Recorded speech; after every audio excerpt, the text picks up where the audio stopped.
Buonasera e bentrovati a questa puntata di Screenshot. Ci occupiamo questa sera della vicenda dell'OPA lanciata da Sparcasse su Civibank lo scorso dicembre, perché oggi è stata una giornata fondamentale, lo è stata su due fronti. Primo perché è arrivato l'ok della Consob ed era questo l'ultimo parere autorizzativo che Sparcasse aspettava dopo aver incassato sull'operazione il via libera dell'antitrust della Banca d'Italia e della BCE, quindi di fatto l'operazione potrà partire. Oggi però c'è stata anche la riunione del Consiglio di amministrazione di Civibank a Cividale. Dopo il CDA è stata indetta una conferenza stampa, i vertici di Civibank hanno parlato, non lo avevano mai fatto dallo scorso dicembre, e hanno espresso una loro netta contrarietà al progetto, definendo l'OPA di fatto ostile, un percorso non condiviso e che è stato visto quasi come una sorta di acquisizione da parte della Cassa di Risparmio per quanto riguarda l'Istituto di Credito Friulano, che è rimasta l'ultima banca, lo ricordiamo, indipendente del nostro territorio. Noi abbiamo seguito la conferenza stampa dopo il CDA di Civibank, abbiamo intervistato la presidente Michela Del Piero, che insomma in questa intervista ci ha raccontato e spiegato quali sono le posizioni della Banca di Cividale e perché si è arrivati a questa situazione. Partiamo da qui sentendo le sue parole. Oggi il CDA di Civibank per discutere sull'OPA lanciata da Sparcasse lo scorso 9 dicembre, un lungo silenzio da parte dell'Istituto Bancario di Cividale che oggi è stato rotto appunto dopo il CDA. Siamo in compagnia della Presidente Michela Del Piero. Allora, per molti mesi siete stati in silenzio, oggi avete potuto discutere di quest'OPA. Come la valutate? Siamo stati in silenzio per scelta, anche perché abbiamo voluto approfondire molto la possibilità di una partnership con questo che era un compagno di viaggio che ci eravamo scelti noi, per cui assolutamente il principio di tutto era buono e c'era l'idea di una progettualità condivisa che sarebbe potuta sfociare poi in un istituto del nord-est, così sentiamo così tanto la mancanza di istituti di credito di questo territorio, un istituto del nord-est di noi tutti sostanzialmente, per cui probabilmente la somma di questi due istituti. Purtroppo l'operazione però è molto diversa, l'operazione nella realtà è un'acquisizione tout court e quindi una vendita da parte del Friuli Venezia Giulia alla provincia di Bolzano, a Sparcasse. Quindi non è l'operazione che ritenevamo, non abbiamo avuto alcun tipo di assicurazione di mantenimento di determinate autonomie, al di là delle parole non c'è stato scritto nulla e soprattutto non è stata accettata la nostra proposta barra pretesa, come è stata detta dal Presidente di Sparcasse, di avere una presenza paritaria in Consiglio di amministrazione che avrebbe assicurato in qualche maniera il governo di questo Consiglio di amministrazione, perché in Consiglio a mio parere si sta se si è in grado di prendere determinate decisioni e non per ratificare decisioni altrui, e a qualcuno piace così, a me no, e anche perché nei confronti dei terzi volevo essere sicura di poter prendermi degli impegni e poi portarli a termine. Non avendo avuto queste rassicurazioni, questo Consiglio non ritiene di poter aderire a questo progetto. Come ha espresso il Consiglio questa valutazione? In modo compatto? In modo assolutamente compatto, eravamo presenti 8 su 9 e diciamo di questi 8, 6 soggetti hanno votato a favore, che sono i soggetti che peraltro poi proseguiranno in questo cammino assieme a 3 nuovi ingressi e 2 che sono quelli che poi hanno deciso di lasciare, si sono astenuti. Presenterete quindi una nuova lista, è immaginabile che anche Sparcasse naturalmente presenterà la propria.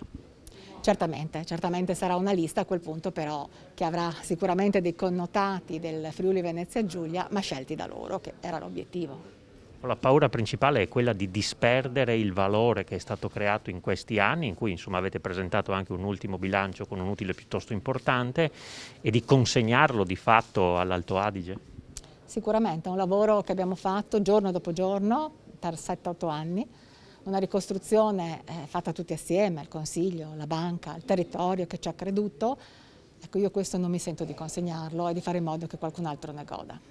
Sono arrivate delle autorizzazioni antitrust, BCE, Banca d'Italia, si è in attesa della Consob. Ecco, dopo questo via libera definitivo insomma, ci sarà un'altra espressione, anche se di fatto un'OPA ostile l'avete già definita. Sicuramente ci sarà formalmente un'altra espressione nel quale verranno declinati proprio tutte le motivazioni, anche tecnicamente sarà un documento corposo quello che uscirà dal Consiglio di amministrazione e quindi anche su questo magari ci risentiremo con la volta. Sono state effettuate intanto delle preadesioni che hanno portato la quota teorica dal 17% già in possesso di Sparkasse a circa il 30-31%. Ecco, come vedete questo e come vedete anche questo fatto delle preadesioni? Ma diciamo queste preadesioni sono una novità di Sparkasse che ha anche cominciato così questa OPA in anticipo rispetto alle autorizzazioni, con questi contratti che in qualche maniera si presumono delle prestazioni e delle controprestazioni. Evidentemente comunque non spetta a me decidere, un azionista ha fatto e ci è stata data notifica, ha fatto anche un esposto in Consob sull'anomalia di questi tipi di accordi. Che cosa potrebbe risultare da questo? Non spetta a me decidere, l'unico interesse è che tutti siano trattati nella stessa maniera. Secondo lei c'è ancora il margine? Lei ha detto insomma le richieste che avevamo fatto non sono state soddisfatte, non ci sono state date in questi mesi le risposte a domande che avevamo fatto. C'è ancora un margine di riavvicinamento o di fatto è un muro contro muro? Credo che sia ormai un muro contro muro, insomma siamo arrivati un po' tardi, un po' lunghi tutti quanti, per cui non credo ci sia la possibilità di un riavvicinamento. Per quanto riguarda la convocazione dell'assemblea degli azionisti? La convocazione all'assemblea sarà fatta secondo legge, in prima convocazione il 29 aprile, in seconda il 25 maggio. Ecco, qual è il messaggio da dare agli azionisti? Perché naturalmente adesso spetta il compito di convincere tanti piccoli probabilmente a vendere e sono gli azionisti del nostro territorio. Ecco, dalla banca Civibank che messaggio arriva a questi azionisti? Noi abbiamo fatto un lavoro e speriamo di andare avanti a farlo, per cui il messaggio è: come avete creduto in noi fino ad oggi, continuate a farlo e soprattutto pensate anche a voi stessi, alle vostre imprese, alle vostre famiglie, a qualcuno che pensi come voi e per voi e nel vostro territorio. Se l'OPA dovesse aver successo? Se l'OPA dovesse aver successo, allora diciamo il floor è al 45%, per cui dipende anche quanto successo avrà e da lì diciamo quale sarà la parte di altri soci che in qualche maniera andrebbe tutelata, perché comunque o raggiungerà il 90% e allora a questo punto la banca sarà integralmente di Sparkasse, e se invece ci sarà una minoranza bisognerà che tengano assolutamente conto dei soci di minoranza. Di fatto non basta che ci sia il marchio Civibank che resta, che è stata una garanzia, perché poi alla fine il rischio è quello che però le decisioni vere vengano prese altrove. Questo è il vero rischio, e poi è evidente che oggi sarebbe assurdo da parte loro togliere il marchio Civibank, però nel lungo periodo, insomma, questo è nella storia, basta leggere i libri di storia, no? Quindi è tutto già scritto, non c'è qualcosa di diverso. Vi sentite l'ultimo fortino friulano dal punto di vista degli istituti bancari, di fatto, che regge ancora? Insomma, sono arrivati fino a qua anche altri diversi da me, insomma, un percorso penso di averlo fatto anch'io e tutta la mia squadra, mi dispiacerebbe. Ecco. Sul prezzo e sul fatto che magari in passato abbiate avuto già altre offerte anche di acquisizioni importanti con la maggioranza assoluta e che abbiate declinato. Sì, diciamo la nostra idea, ecco, non è che non voglio assolutamente che si personalizzi, non è che non voglio far parte del gruppo Sparkasse, non voglio far parte di un gruppo bancario, cioè non c'è niente contro Sparkasse, l'idea è di voler mantenersi autonomi, quindi di avere eventualmente altre partecipazioni importanti, perché sappiamo che non potremo restare tutta la vita da soli qui a Cividale, per cui partnership, azionariato diciamo anche di soggetti diversi, è evidente che si dovrà immaginare, però quando, come e con chi si deciderà, insomma, diciamo non subendo la prima aggressione che capita per la strada. Non è quindi una questione di prezzo, ricordiamo insomma 6,50 € ad azione più un sorta di premio fedeltà per i warrant. Ma diciamo che a me non è mai sembrato l'elemento principale, ecco, sì, non credo che le valutazioni debbano essere fatte essenzialmente sul prezzo, ma forse sul ruolo, ecco, che una banca così può avere o può non avere, soprattutto in questo vuoto che c'è oggi di istituti di credito locali. Ultima considerazione, insomma, visto che avete fatto fatica a dialogare, un messaggio a Sparkasse? No, la battaglia sicuramente si farà, cerchiamo di farla in maniera corretta. Ecco. Queste dunque le parole della Presidente Del Piero, parole che hanno fatto rumore fino a Bolzano, dove naturalmente Sparkasse ha avuto una reazione, insomma, altrettanto forte a queste parole, che vi proporremo subito dopo la pubblicità. Restate con noi.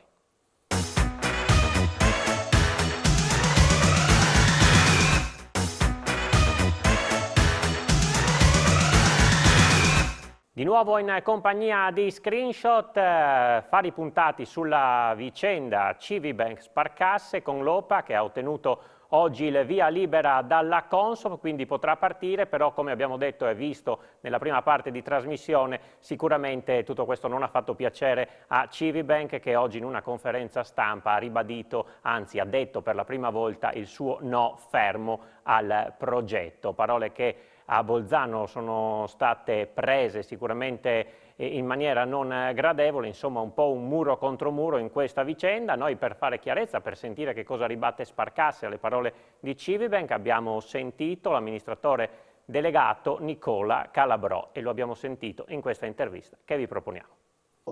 Oggi abbiamo assistito a una situazione un po' inusuale, perché le regole del gioco o comunque quelle che sono le prassi consolidate sul mercato prevedono che ufficialmente un consiglio di amministrazione si debba pronunciare su un'offerta pubblica d'acquisto che è stata annunciata e quindi adesso è prossima al lancio dopo che sono arrivate tutte le autorizzazioni.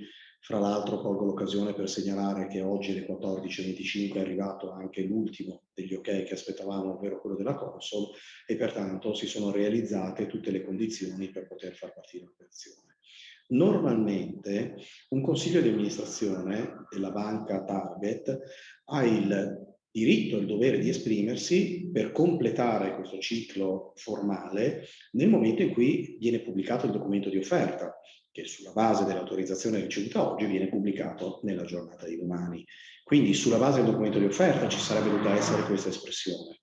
La dottoressa Ricchiero ha motivato, quando un giornalista ha fatto la domanda, mi è stato riferito che questa cosa, come mai oggi avviene una specie di mezza risposta.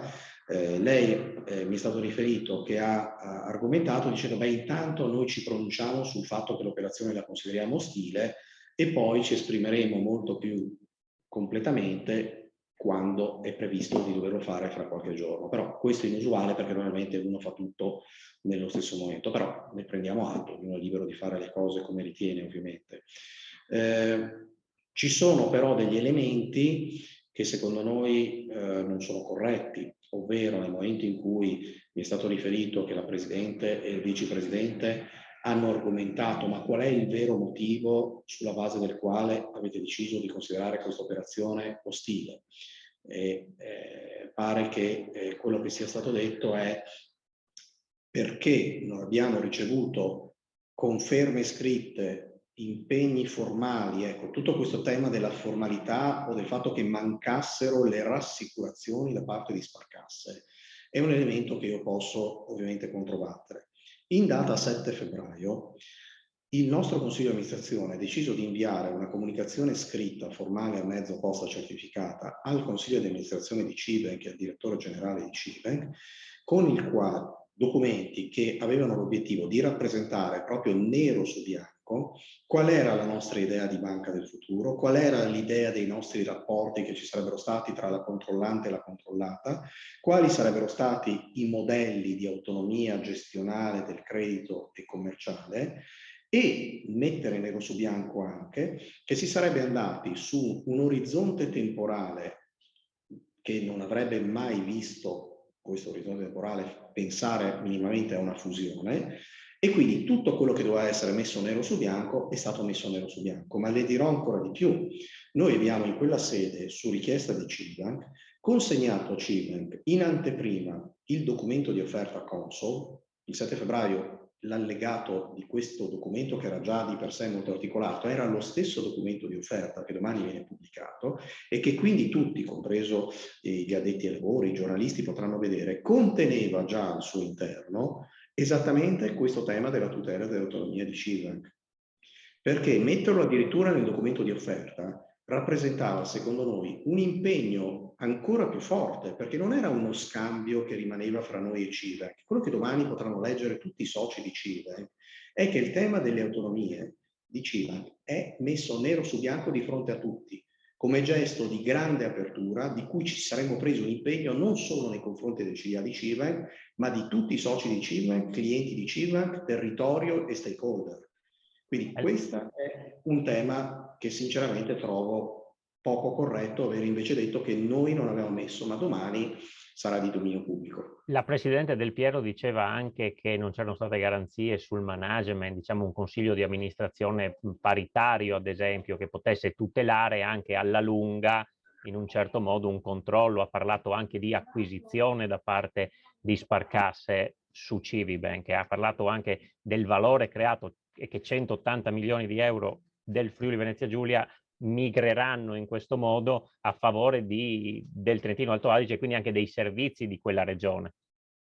Allora, assolutamente no, ma ripeto, io posso espormi e prendermi le responsabilità di quello che dico perché domani ci sarà un documento pubblico che ovviamente è già stato scritto tanto tempo fa e che il 7 febbraio il CDA di Civibank, ripeto, aveva già in mano, che dice l'esatto contrario. Quindi Sparcasse aveva come obiettivo quello di assumere il controllo di Civibank, di mantenerla come banca con un ampio livello di autonomie, proprio per continuare a fare la banca del territorio. Per noi la banca del territorio è il valore, non è una controllata che perde le autonomie ciò che genera valore. Fra l'altro si è toccato anche un tema in maniera non corretta, a un certo punto si è parlato di fiscalità. È normale e usuale in tutti i grandi gruppi che nel momento in cui c'è una banca controllante e una controllata e la controllata produce i suoi risultati economici, la fiscalità della controllata rimane nel territorio in cui si producono questi risultati, quindi rimane in Friuli Venezia Giulia. Le faccio un esempio proprio per dire che è usuale. Io per un paio d'anni sono stato direttore generale della Banca di Trento e Bolzano, controllata dal gruppo Intesa San Paolo. La parte fiscale di Banca di Trento e Bolzano veniva assolta pagando le tasse a Trento e addirittura Intesa San Paolo, quando ha fuso e quindi ha fatto cessare l'entità giuridica della Banca di Trento e Bolzano, ha fatto un accordo con l'Agenzia delle Entrate di Trento per continuare a mantenere la fiscalità anche a banca fusa addirittura. Quindi le sensibilità territoriali che riguardano anche la componente fiscale sono assolutamente anche quelle da considerare rappresentate in maniera non corretta, ma sinceramente non abbiamo avuto nemmeno su questi argomenti possibilità di dialogo, perché il dialogo delle ultime settimane era basato su un unico tema, che di fronte, che è quell'argomento che lei mi ha chiesto, come si sarebbe potuto fare questo CDA della futura Civibank. Il CDA della futura Civibank è un CDA che sarebbe rimasto di 9 persone come è di 9 persone oggi e avrebbe avuto la possibilità di esprimere 4 persone su 9 da parte di quello che è l'attuale CDA di Civibank, compreso il ruolo di presidente a cui sarebbe stata data continuità, e noi avremmo dovuto esprimere, come è normale che sia e come la vigilanza bancaria impone, 5 persone su 9, perché a colui che spetta la responsabilità e l'onere del controllo, la responsabilità e l'onere del controllo si può esprimere in qualsiasi società attraverso la designazione di un numero di membri che rappresentano la maggioranza dei membri. La vigilanza bancaria lo ha sottolineato in più occasioni anche questo elemento, che noi, anche ammesso che avessimo deciso di cambiare idea su questo argomento e di adeguarci a questo tipo di proposta in cui 5 sarebbero dovuti essere espressi o con un'articolazione diversa, ha detto no, se c'è una cosa che io Banca d'Italia dico è quello che in una normale ottica di controllo che deve far fare a chi controlla il coordinamento e direzione di gruppo spetta la maggioranza delle designazioni dei membri. Quindi la richiesta del Consiglio di amministrazione di Civibank era da questo punto di vista inaccettabile, ma perché non stava nelle normali prassi e addirittura, come ho detto, non sarebbe stata nemmeno autorizzata dalla vigilanza espressa dalla Banca d'Italia.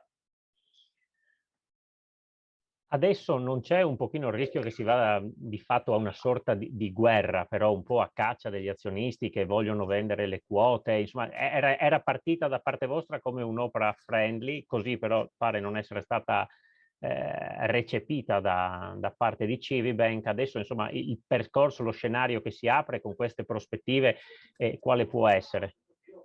Noi abbiamo innanzitutto cominciato a raccogliere consensi da parte di alcuni soggetti che sono persone giuridiche, perché abbiamo iniziato a fare questa attività come è normale farle. Le preadesioni è un'attività che normalmente viene fatta in questi casi, ti avvicini ad alcuni soggetti che si impegnano formalmente e irrevocabilmente a consegnare le azioni in OPA, e con questa attività noi abbiamo già, oltre al 17% di azioni che deteniamo, superato quota 31%. Crediamo che nelle prossime settimane, dato che ci sono altre discussioni in corso con altri soggetti, si possa arrivare a raggiungere più o meno quota 35%, che rappresenterebbe quindi un 18% di preadesioni oltre al nostro 17%. Ecco, sul tema delle preadesioni, lamentava la Presidente Del Piero, insomma, qualche stranezza, ecco, su questo fatto, e ha fatto sapere anche che c'è stato un esposto in corso alla Consob da parte di un azionista. Ecco, è così strano questa preadesione? Perché l'avete scelta? Allora, la preadesione, ripeto, è uno strumento usuale, quindi non abbiamo inventato niente di anomalo o di strano. La preadesione è uno stimolo che viene dato a un azionista con il quale noi abbiamo parlato con circa 10 azionisti che oggi rappresentano questo circa 16%, quello che è, che hanno deciso di dare in preadesione la loro conferma.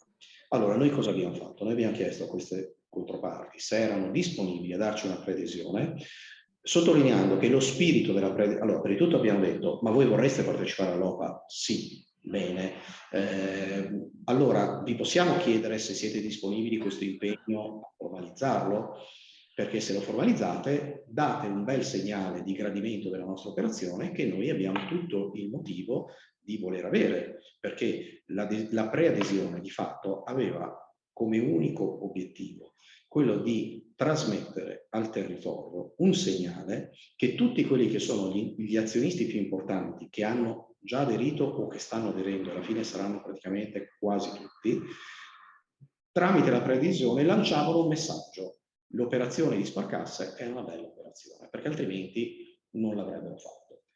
Che questo sia, ho colto l'insinuazione, che questo sia qualcosa di strano perché celerebbe qualcosa di anomalo, ecco, anche da questo punto di vista parla l'OK Console. L'OK Console ricevuto oggi pomeriggio prevede che nel documento di offerta ci sia un capitolo dedicato alle preadesioni, che sono state oggetto di assoluta trasparenza e spiegazione, quindi quell'argomento è privo di ogni fondamento, ovviamente, perché siamo una banca che fa le cose per bene e lungi da noi fare qualcosa.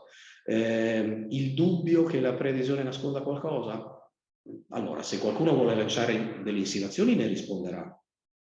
Noi sappiamo di aver fatto le cose per bene, quindi spero che la cosa sulle preadesioni finisca qui, perché devo dire che le parole su questo argomento devono essere molto misurate, perché noi sappiamo quello che abbiamo fatto e, ripeto, un OK Consol di oggi pomeriggio che ha già visto Sparcasse e Consol dialogare sulle preadesioni, per noi è un capitolo finito. Se qualcuno vuole insinuare qualcosa, ecco, ripeto, bisogna stare molto attenti, perché quando si passa dalle insinuazioni a qualcosa che può essere considerato diffamazione, ognuno risponde dei propri comportamenti. Che ci sia un azionista che possa aver chiesto chiarezza? Benissimo, noi abbiamo già fatto chiarezza nelle sedi opportune, e questa chiarezza, ripeto, la si registra nel momento in cui la Consob oggi pomeriggio ha detto ok, quello che dice Sparcasse all'interno del documento di offerta, compreso le preadesioni, è molto chiaro, altrimenti non sarebbe arrivato ok. Spero di potermi fermare qui e di non dover andare oltre su questo argomento. Ecco, in chiusura, Civibank ha lasciato comunque aperto un piccolissimo spiraglio, dicendo comunque noi siamo qui pronti comunque ad ascoltare e a dialogare ancora se ci fossero le condizioni per farlo. C'è ancora la possibilità di riappacificarsi? Oramai, secondo lei, i rapporti si sono un po' compromessi da questo punto di vista? Parlo a livello di vertici bancari, naturalmente. Noi mi è dispiaciuto oggi aver riportato che una delle frasi che sono state dette: noi dal 9 dicembre che aspettiamo rassicurazioni. Noi dal 9 dicembre che abbiamo cercato di chiedere dialogo immediato, c'è stato risposto subito dopo il 9 dicembre che bisognava aspettare che l'offesa da noi fatta annunciando l'OPA si sarebbe dovuta digerire, ed è per questo che solo il 24 gennaio abbiamo avuto la possibilità di fare il primo incontro. Quando noi il 7 febbraio abbiamo mandato come dicevo prima, a Cividale tutta una con particolare attenzione, una proposta, era proprio nello spirito che non volevamo perdere tempo, volevamo utilizzare tutto il tempo possibile per fare questo dialogo. Quando, dopo che noi abbiamo inviato il 7 febbraio, c'è stato il totale silenzio da parte di Civibank fino al 3 di marzo, questa cosa ci ha fortemente deluso. Perché lei può immaginare che se c'è una PEC che parte il 7 febbraio e che trova una risposta inaccettabile il 3 di marzo, anche per, come lei giustamente ha fatto notare, probabilmente il tempo a disposizione è scaduto. Io devo dire che quello che faremo nelle prossime settimane invece, e lo potremo fare esattamente da domani, quando potremo, dopo che il documento sarà pubblicato, rivolgerci anche al retail, facendo i retail, intendo dire i piccoli azionisti, facendo tutte le iniziative chiarificatrici, verremo a Udine, verremo a Cividale, faremo incontri sul territorio, faremo tutto quello che è possibile per rappresentare al territorio e agli stakeholder con i quali abbiamo già iniziato a dialogare che questa è una bella operazione. Ci rivolgeremo al comitato dei piccoli azionisti con i quali c'è già un discorso avviato. Il comitato dei piccoli azionisti ha apprezzato anche quel gesto che abbiamo fatto qualche giorno fa quando abbiamo ritoccato il prezzo dei warrant proprio per rivolgerci agli azionisti storici che sono un'importante fetta dell'azionariato di Cibank, che è giusto che riceva tutte le informazioni che deve ricevere. Io personalmente sono già venuto più volte tra Udine, Trieste e Cividale, continuerò a venirci a metterci la faccia e a rispondere di tutto ciò che dico e faccio. Grazie al dottor Nicola Calabrò, amministratore delegato di Sparcasse, per aver chiarito ulteriormente la vostra posizione. Vedremo insomma quello che succederà nei prossimi giorni. Posso permettermi con una battuta? Sì. Noi siamo una banca che usa questo motto. Noi siamo una banca che dice quello che fa e che fa quello che dice. E con questo spirito continueremo a dialogare con tutto il territorio, consapevoli dell'importanza di questa operazione. Questa quindi è la posizione di Sparcasse. Vi abbiamo fatto sentire le parole della Presidente Del Piero, la Presidente di Civibank, la replica di Sparcasse. Naturalmente, come abbiamo ricordato, il via libera di Consob sicuramente dà una svolta a questa operazione, un'operazione però che si dimostra molto molto complicata. Vedremo che cosa succederà nei prossimi giorni e nei prossimi mesi. Grazie alla regia di Fabio Di Bernardo per questo appuntamento con Screenshot. È tutto, l'appuntamento è come sempre per domani sera. Arrivederci.